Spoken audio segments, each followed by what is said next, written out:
Pythagoras গ্রীসীয় colony সামোসে জন্মগ্রহণ করেন। তার জীবনকাল আনুমানিক 580 থেকে 495 খ্রিস্টপূর্বাব্দ।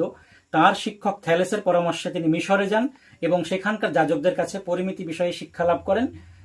মিশরের মন্দিরে চিত্রিত মোজাইক পাথর বসানো ছিল, সেখানে একটি বর্গক্ষেত্রকে ঘিরে বৃহৎ বর্গক্ষেত্র আঁকা ছিল।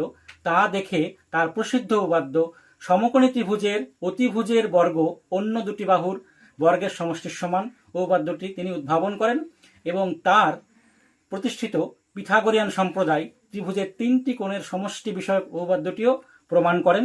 তিনি একাধারে সঙ্গীতজ্ঞ, গণিতজ্ঞ এবং দার্শনিক ছিলেন। আত্মার দেহ থেকে দেহান্তরে প্রবেশ ঘটে এই মতবাদ তিনি পোষণ করতেন।